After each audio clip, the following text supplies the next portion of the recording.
Alright guys, sa mapagpalang araw sa inyong lahat, meron tayong reaction video dito kay Ping Lacson, tumatakbong senatorial. Finds 2025 budget subpar.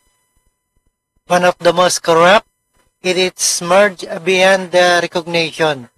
Ayon sa harapan ni Karen Davila at sit down with 2025 senatorial candidate Pampilo Ping Lacson to discuss and stand on key national issues.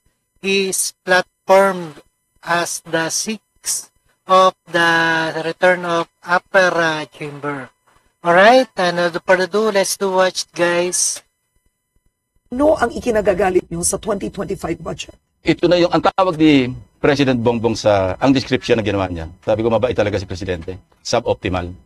Sabi ko, hindi suboptimal itong budget ng 2025. Subpar. Maraming problema. Lalo ngayon, may lumabas na naman panibagong issue na hindi natin alam kung ano yung totoo. Of course, sinabi ni Congressman Sid. Na allegedly may blanco. Yeah. Maybe he was looking at another document. But ito, ipast-track natin yung proseso kasi iwanan na natin yung General Appropriations Bills ng House at saka ng Senate kasi i-reconcile yan sa BICAM. Fast forward tayo sa BICAM. Kung ang nakita ni Congressman Sid, yung unsigned na BICAM report, na iyon pa lang yung pipirmahan ng mga senador, well, baliwala yun. Kasi hindi naman yun ang BICAM report. Kung ang nakita ni Congressman Sid, yung signed by the Bicameral Conference Committee members, may problema tayo doon. Kasi kung may blanco, alam mo, pagdating sa plenary, hindi pa rin final document. Kasi subject to ratification by both houses. Pero sa ratification, walang amendment mangyayari doon. It's either they vote to ratify or not to ratify. Okay, but I think let's get straight to the point. The budget is signed, batas na ito. Yes. Ang tanong ko sa inyo, how would you describe the budget? Controversial ang budget na ito in one word other than subpar. Maraming problema, hindi pwedeng one word. Una-una, merong question ng constitutionality. Okay. Why? Education sector. Ang maliwanag yung constitution na sinasabing yung education sector, ito yung binibigyan ng highest budgetary priority. Lumalabas ngayon, although nagdito kasi nadagdagan yung public works ng 288 billion. Okay. Naiwan ngayon sa priority yung education sector. Ang kinaiklaim ng DBM, hindi, narinig ko pa yung isang dati kong colleague, Senator Gatchalian, na medyo nireakan ko sa X sa Twitter. Sinama yung PMA, sinama yung PNPA, isinama yung National Defense College. Na-training.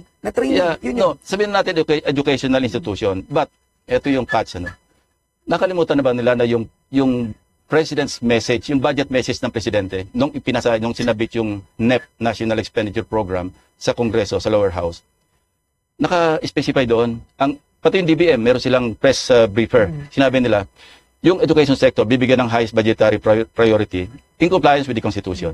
Pero composed of DepEd, CHED, SUCs, at saka TESDA. Apat lang. Eh bakit isisingit mo ngayon yung PMA? So, how do you describe that act? Itong ginawa nila? Well, nasa Supreme Court.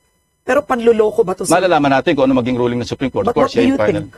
Well, sa tingin ko, merong ganun, parang nagmi-mislead o nang co-confuse. Kasi ba't isasama mo yung mga institutions, learning institutions, na hindi naman kasama doon sa President's message. Okay. Second, mabuti na lang, yung dating PhilHealth funds, di ba?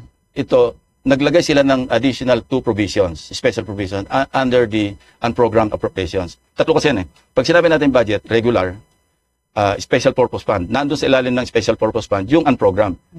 Dati, at saka since time immemorial, tatlo lang yung condition na pwede mong gamitin yung special purpose fund or yung unprogrammed. Kung mayroong pera ang treasury, nag-certify na may pera tayo rito. Pangalawa, mayroong revenue measure na magpapondo sa proyekto. Ang program, standby fund dyan eh. Pangatlo, pag may approved loan. Dinagdagan nila sa Bicameral Conference sa 2024. Nilagay GOCC. Ang kategory na PhilHealth, GOCC. Kasi nag-i-invest eh. May mga bonds lahat. Tapos yung foreign assisted projects. Mabuti lang sa 2025, kaya nga sabi ko, mooted na yung petition sa Supreme Court regarding PhilHealth funds. Okay. Dahil tinanggal nila, inamend. Kasi as I was suggesting, sabi ko, amend na lang nila yon. Kasi alam mo, yung General Appropriations Act is a general law. Basic naman, alam ng mga abogado ito, hindi pwedeng i-amend ng general law ang special law. Yung PhilHealth Act as amended, pati yung Universal Healthcare Act, mga special laws yun. Okay, so I think we don't have enough time. So ang important, get straight to the point. What's wrong with what happened to health? Ang sa PhilHealth, nasa Supreme Court din, But sabi ko nga, malamang ang decision ng Supreme Court yan, magiging ruling, multi-academic. Kasi hindi na gagalawin eh. Okay, describe AKAP. Akap, ano yun sa'yo? Pork barrel ba yun? Ano ang akap? Maliwanag na pork barrel kasi, alam mo, nahuhuli rin naman sila sa sarili nilang bibig. 26 billion sa 2025. Nagulat ako nung nagsalita yung chairperson ng Finance Committee ng Senate na nag-agree siya sa House dahil napartihan sila ng 5 billion doon sa 26 billion na akap. Sabi ko, teka muna, inaamin nyo na ba na kayo yung mag-implementa niyan? Bakit siya sabi nyo napartihan kayo? Di ba ang usapan dyan, natatapos yung role ng mga legislators pagkapasa ng GAA, pag napirmahan ng GAA, o pag na-enroll na yung bill. Pero bakit bigla na lang na meron silang 5 billion at may 21 billion yung mga congressmen? Another point, narinig ko si Senator Bato de la Rosa, sinasabi niya na hindi ko natatanggapin yung I will not take it anymore. Maski maganda, hirap-hirap ako sa kampanya, hindi ko nakukunin yung akap. Teka muna, kumukuha ka ba dati niyan? Di ba dapat DSWD nag-implement at wala kayong pakialam dyan? Kasi ang pakialam nyo lang dyan, i-legislate, magkano ba yung kailangan sa akap, tapos iwanan nyo na sa implementing agency. Yun ang problema sa budget natin ngayon. Para bang, ano ba ito? Parang Congress na lang ba na susunod? Maski yung insertions, ito interesting But before you talk about the insertions, kung manalo kayo, magkakaroon kayo ng maybe 200 million pesos na akap. If you divide 5 billion to how many senators, you might get 250 million. Tatanggapin nyo ba yun? Walang ganun. Laki, no? 250. Karen, hindi sa amin yun eh. Pero yung para sa inyo, tatanggapin Hindi sa nyo akin yun. Sa DSWD yun. Ang DSWD is to implement, Yeah. but it is given to the senator for each one. Parang sa congressman. Mali. Karen, Hindi nyo dapat. tatanggapin? Hindi dapat. Bakit ko tatanggapin? Hindi nga dapat. Noon nga merong pork barrel na hindi pa na-declare na unconstitutional. Bawat senador merong 200 million na hindi pa identified yung proyekto. Ano ito? Saka pa lang i-identify. Lump sum yun. Noon pa lang, hindi na ako kumukuha eh. Ngayon pa ba? Di ba? So anong masasabi ninyo kay Pangulong Marcos Jr. na kinayaan niya yun? Nag-veto nga siya, hindi pa tinanggal yun. Yung pagbibito, ito isang puna ko pa rin ito, no? Hindi mo na kailangang i-veto yung unprogrammed fund kasi standby lang yan. Tapos built-in na yung veto power ng presidente sa unprogrammed. Kasi only the president may authorize the release ng pondo subject to 3 conditions sinabi ko kanina. Bakit i-veto mo yung So, built-in na cosmetic lang yun. Bali wala yung veto. So ang ina-expect kong i-veto niya yung most of the 288 billion pesos na in-insert ng mga kongresista at saka mga senador. Remember yung budget ng DPWH, I think nasa less than ng budget ng DepEd, ng education sector, 200, I think 913. Alright, ito yung panayam na ni Karen Davila kay Ping Lacson. 2025, tumatakbo to na senatorial. At subpar daw, one of the most corrupt in March beyond recognition. Ay, right? Yun ang nangyari. So, ako kasi nung... Pero palagi nyo, bakit hindi pa vinito Hindi ko alam. Marcos Jr. ang akap? Ba't niya kinayaan yun kung pork yun? Hindi ko alam kung ano explanation doon. Pero, ano ba yun? ang Pamumulitika presidente kasi, yun? Ano yun? Hindi. Nakikinig siyempre siya kung sino, ano yung advice ng kanyang economic managers, yung DBCC, yung Development Budget Coordinating Committee or Council.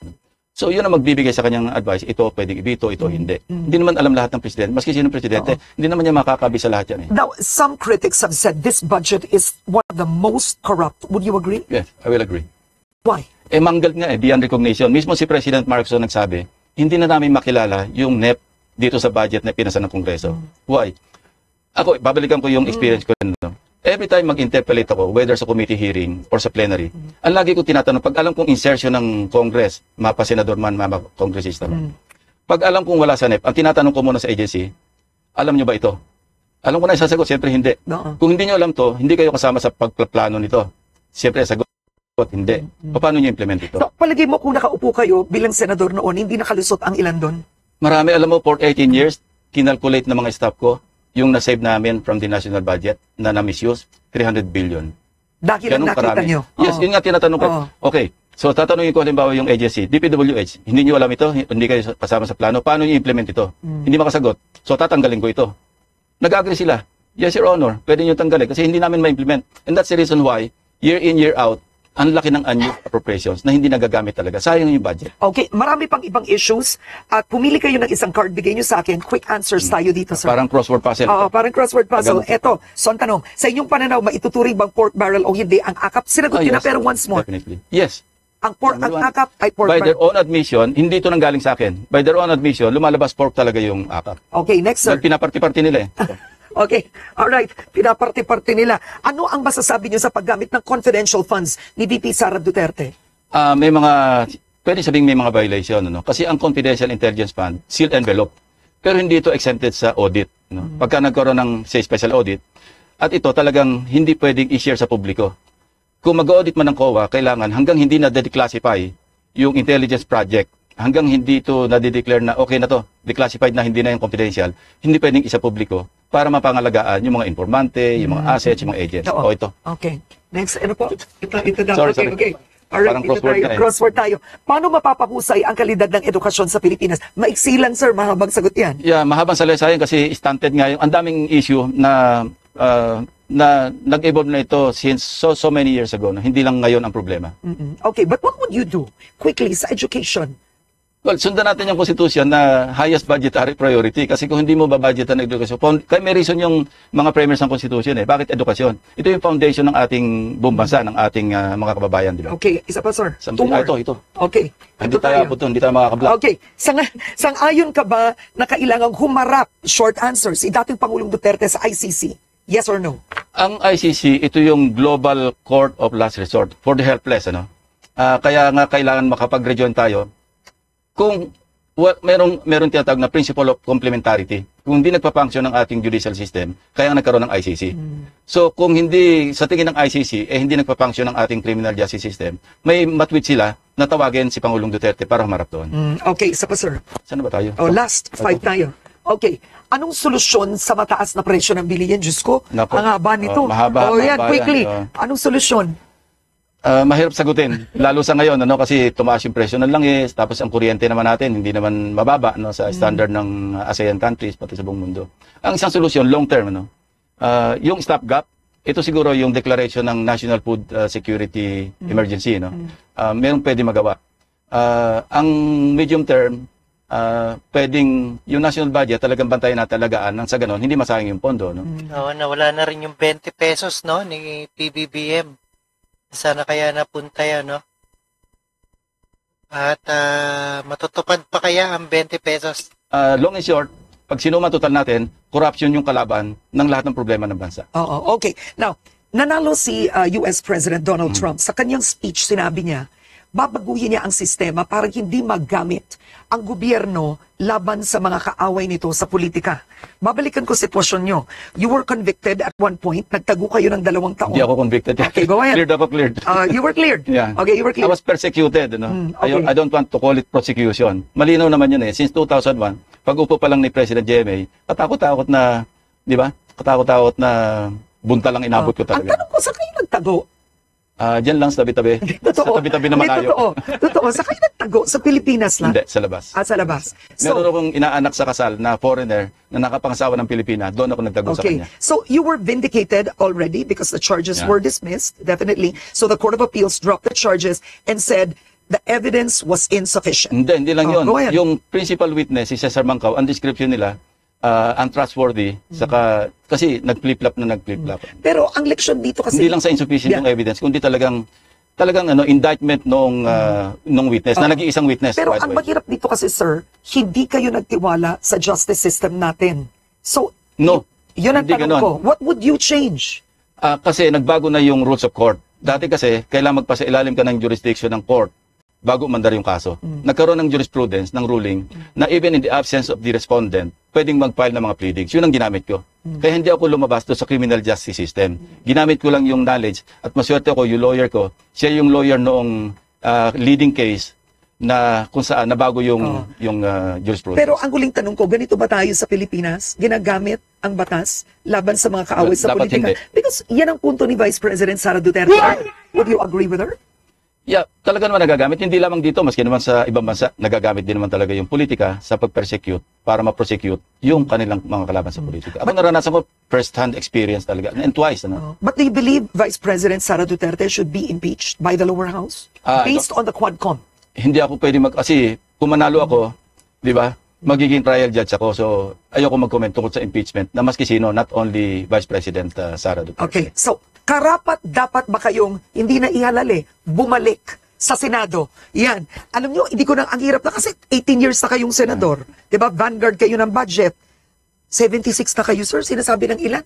Di ba dapat magpahinga na si Ping Lacson? 76, pero ang biological age ko, Karen, hulaan mo, 52. Totoo ba yan? Totoo yan. Record, gusto ba pakita ko sa iyo? Okay. Yung record ng Sige, wellness bata daw clinic. po siya.